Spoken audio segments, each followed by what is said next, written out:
Hey guys, Dave from Nerdarchy here. 4 nerds, by nerds, hanging out with some of the crew. I'm Nate. I'm Ryan. And today we're going to be building an unorthodox character build. We're going to do a Goliath wizard. So Goliath is out of the players stuff? The player's companion for the elemental Evil something or other. So Goliaths get their stat bumps to strength and con. Mm-hmm. So depending on how you want to do things, like if you dump your strength on this character, he's still not too terrible. He's average and he can freaking carry a ton of shit. Yeah, he can still carry a lot, even with a 10 He can strength. still be your pack mule. Yeah. So we know he's a Goliath. We know he's a wizard. Yeah. But what background are we going to go with? There's quite a few that just don't fit. I think first we should, before background, pick what specialty, what flavor of wizard. What's his school of wizardry there? I think that'll kind of make me feel better with picking his background. I don't really feel like I got a character idea for this guy yet. Okay. So once we could go necromancer, and he could be like a gravedigger type of guy, like because he can carry a lot. He can carry bodies, caskets. Well, he could be like the Renfield, sort of, but like an oversized Renfield. He could be, or he could go diviner, and he could be like the seer for the tribe. Yeah, you could go that one too if you want to go less creepy. Yeah, less creepy. And if you wanted to go with like he kind of has like maybe he's got like a weird spell book where it's not really a spell book, like he carries like all these like animal hides that have been scrawled on. Mm-hmm. Yeah, and it's a good thing he has all that extra carrying capacity because his spell book is like all over. Could be used as a bludgeon. Yeah. Maybe, yeah. So it's not actually. My idea is not even like it's not even a book. It's a bunch of like rolled up animal hides. Yeah. That he scrawls on. Yeah, I mean that could go for any of the disciplines. That could work for even a transmuter or whatever. If you want to make them strictly like tribal. Yeah. Well, yeah. I mean, Goliaths are tribal. Well. But that doesn't mean that one character could be raised by another civilization. In halflings. In the Viking game, my seer character, like this doesn't take into account the oversized carrying capacity, but my character, like his spell book, as it were, are just like tattoos inscribed on his body. So if you're talking about a primitive culture, his spell book could be on his skin too. Well, that's true. That's good being a Goliath because you have a lot of skin. A lot of surface area, so that's super helpful. Especially if you're small. And he's like, what's that mirror for? I bring a full-length mirror out on adventuring. I gotta see that 9th level spell on my back. Yeah, I feel like the tattooing of your spellbook on you is going to be... You do have to do the trick where you use multiple mirrors to like look at stuff. Yeah, hold that there. Yeah. That's I'm thinking it would be more of like very, very tiny, tight glyph. Yeah. Like rings rather than...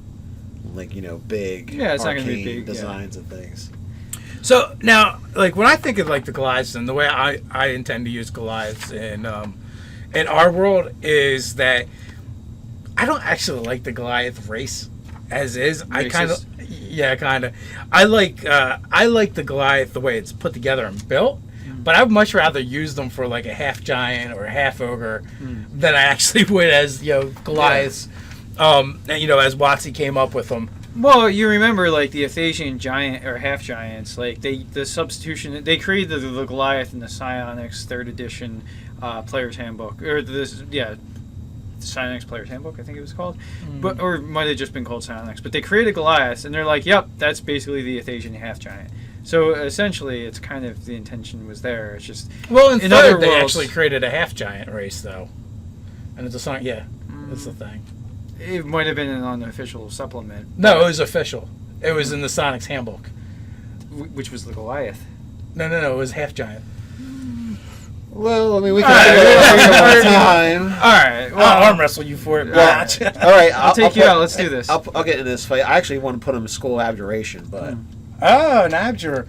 I like Abjuration, but what I don't like about Abjuration is there's not enough Abjuration schools to really benefit from the ability.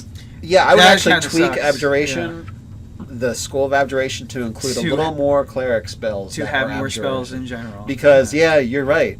You only have a few spells that you're actually going to get that shield out. You can't even multi-class into cleric and benefit from it, because I'm pretty sure it specifically says wizard spells. Yeah, I'm not sure about that. It's like we have this cool ability if your school had more spells in it. You're casting alarm all the time just so you can get the the shield off. Is there like a cantrip that you can put in to like? No. Oh, okay. So it is abjuration in general, a first level or higher. It doesn't matter what school, but you're going to get a certain amount of hit points based on. I think your max hit points is based on your wizard level. Oh, okay. So yeah. So the ward has hit points equal to twice your wizard level plus your intelligence modifier. I think that's like the max. Right, so you're going to lose that if you start multi-classing. Yeah. And now with the supplement that the Goliath is introduced with, it introduces a lot more spells, and I believe some of them are abjuration. Yeah, some of them are ridiculous high level, but Yeah. Well, one of my favorites is the It was the absorption, was it? Yeah. Oh, that one's really good. It's like first level. Was that the first level? Yeah, it's like shield, but for the elements. Yeah. So so at least you have shield and you have that, and then you can use alarm all the time. Yeah, so you could just be like a tough. Well, what plays into it so shield is abjuration for sure. Yeah. Okay, so it plays into it. You could build the Goliath warrior character who goes in and fights melee, has shield as a backup, always getting that ward going on as the abjurer. So he's like going in and mixing up fighting, and a lot of his first level slots are going to the shield spell. Yeah, which just give him extra hit points, and there's also the aspect of the Goliath where they can shrug off damage, and that recharges. So on this guy could short go and rest, pound on stuff and face to face. Shocking grasp. And shocking grasp. He uses a rod as his arcane focus and basically has a stun stick. Yo, what if cattle prod? All right, so we usually don't go to multi-class, but a level of Barbarian. If you go give him some decent strength, he's got the con modifier. He's a wizard, so he's not going to be wearing armor anyway.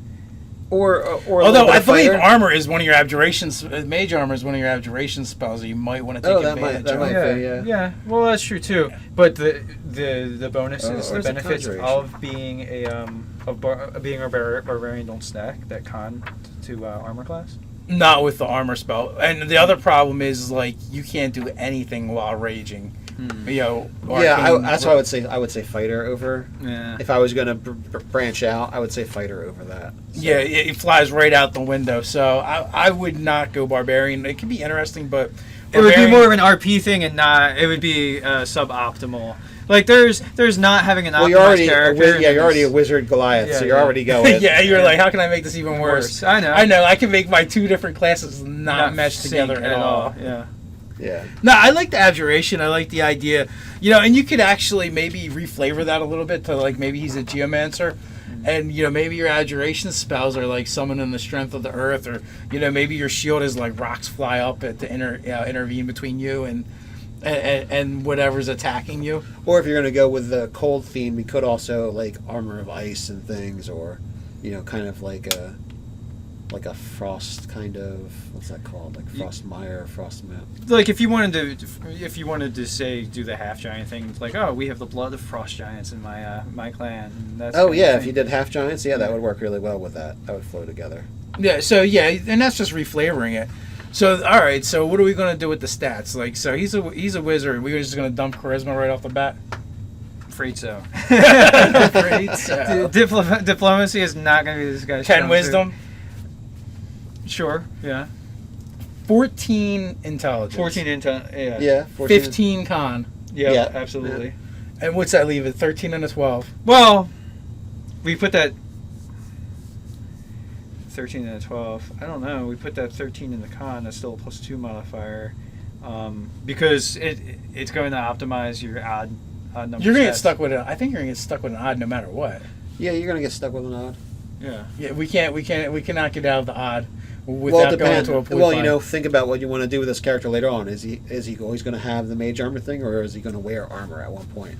Well, you could also look at the thing of whether he's going to take a feat that's going to give him that +1. Yeah. That's what I mean. Like I think light armor lets you take strength or dex, right? Or one of the armors, when you get it, you can also get. You get a stat bump. Yeah, you get a stat bump. So that's it could be strength or dex, I think, in either case. Yeah. So if you're going to do armor, or if you're going to just take levels in fighter, I feel like you have to constantly cast mage armor just to get your ward up. your ward or the shield spell. Yeah. Well, there's something to keep in mind. First level false life is actually pretty good. So But- until you're higher level, But we're talking like the bonus of the Yeah, the benefit bonus of it, yeah. you know, so shield and mage armor. Well, also I too feel like shield. If you're in combat, shield's going to recharge that just fine for you. oh yeah, absolutely, and also too mage armor. It lasts for 8 hours. So once you get to the point where you have over 4 castings of first level spells, and you get some of your spell slots back because you're a wizard and you get to take that short rest.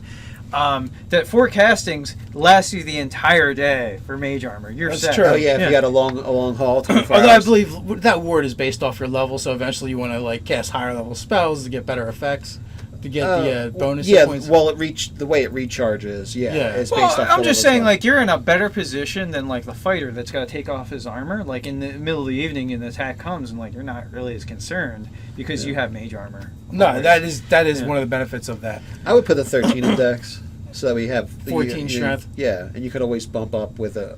I mean, heck, you could even take. I would even the resilient feat because yeah. there's so many dex saves. Exactly. To eventually just take that to get your stat bumps to have that 14 dex. Yeah, that that's what I'm seems thinking. Or forever be odd. Dun, dun, dun, somewheres. You could, or you could look at the point buy and just look for the stuff that's like going to give you, say, essentially one even and the rest, or one odd and the rest be even. So, all right. So we need a background for this guy, and we need kind of a little bit of a story for this. Okay, guy. well, if we're going with abjuration, Who goes up and smacks stuff in the face? yeah. Yeah. So maybe he's well, I feel like we always pick soldier, don't we? Yeah. I mean, obviously, Folk hero, he could be a tribal champion, that sort of thing. yeah, that. With supernatural protection is what other people would probably see it as. Yeah, like It's a Hercules, anointed by the gods. I just read my book in the morning and I kick your ass. with this book back. Yeah. So Outlander also is kind of like the obvious Yeah. for any of the barbarian types. Yeah, I mean that kind of is like the default for every Goliath, though. Like so, yeah. At least folk hero, like your tribe looks at you as like the savior or whatever. Hermit.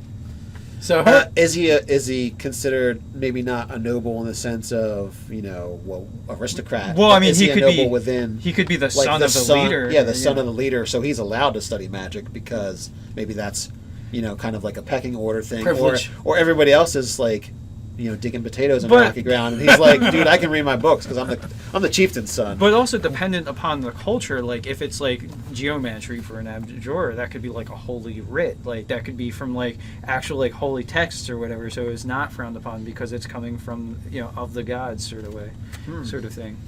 So I mean, just because we're sounds saying, like a charlatan to me now. well, just because we're saying he's a wizard doesn't necessarily mean that like every culture's got to be anti-wizard. Oh no. Well, no, I'm But saying that I'm saying if he's saying his powers are coming from the gods Yeah. and he's actually just a wizard. a wizard, Yeah. It's like charlatan. Charlatan background. Yeah. We could go acolyte. Acolyte's not bad. Yeah. Oh, I was thinking with the it's not that it's frowned upon. It's just simply that and when you live in a harsh environment, everyone's got to pull their weight. So to like actually He's- study wizardry, He's got a decent strength, so he literally can pull his weight and do the Yeah. do the work. Well, do the work of the land. Like, Well, whatever in the work Goliath needs to happen. culture, the way Watsy writes the Goliath, they're very much like that. If you can't pull your weight, they actually leave you to die. yeah. So he could, ways of pulling his weight through the study that might not be obvious to the majority of the Goliath culture. Well, he's going to be a decent fighter because he uses his magic to augment his fighting ability. Or what if he was left to die? That's a hermit then.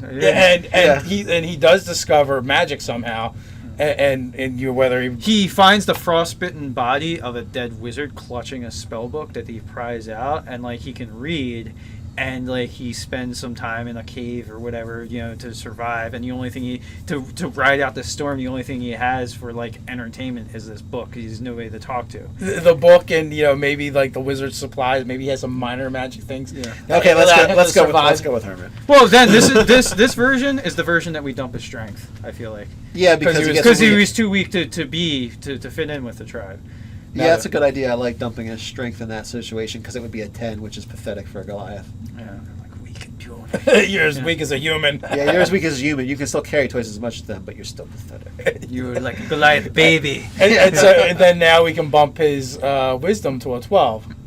Yeah. We could do that. Yeah. And then he has a 10 charisma because he wasn't likable enough for them to carry his ass around. Yeah, he wasn't able to convince them not to. Yeah. Yeah. Yeah, and also too, like he's in the hermit, just been in the wilds for a while, and also previously raised by a barbarian tribe, so he probably has not read How the Wind Friends Influence People, right? No, he hasn't gotten around to that yet. Yeah. Maybe once his civilization. Yeah, so what do we got? 10, 13 still for Dex. Yes. Yeah. 16 for Con. 14. 14 intelligence. 12, 10. 12, 10. All right. Yeah. And, I like that. I like that better. So, and like maybe his secret place, he discovered the secret place, and his secret place is actually This cave, this like wondrous cave, like this almost like I'm imagining like the Superman like Fortress of Solitude, like he discovers like an arcane version of that in the wilderness. But the guy that lived there died. Obviously. So it's got It's vacant. yeah, it's vacant. What if he murdered the guy that lived there? Maybe because like foolish. Like yeah. So this guy isn't actually. He's like a good- research guy up in the wilderness. Or well, I Or the mean, that's a mountains. body he Collecting found. Yeti fur, tufts that he finds. Or that could be the body he found, and like the mystery is like, well, how did this powerful wizard that was able to maintain this thing? How did he just die in the wild? Yeah. And maybe he leaves because the enchantments start to falter on the place, or I don't know, the glacier's shifting, or whatever, or snow melt, or whatever the case. Or the thing that killed the guy comes back. Yeah. Yeah, That'd that could also that'd be be a good reason So to he's leave. like, oh, I'm out of here, and that's how he gets into the party, wherever the party is. As he decided to head down the mountain. Yeah. He's like, I gotta get out of this. Get place, out of here. If it's the last thing I ever do. So I think we've fully fleshed this guy out. Yeah. We have an abjurer who's been abandoned by the tribe, and he's found a new way of life and survived despite the odds. So you guys, what do you think? Down in the comments, let us know. Did we hit the marks? Did we completely miss them? While you're at it, like, share, and subscribe. You can check out Nerdarchy, the store, for the finer commercial ventures of Nerdarchy. He also patronizes us in a good way over on Patreon. Until next time, Stay nerdy.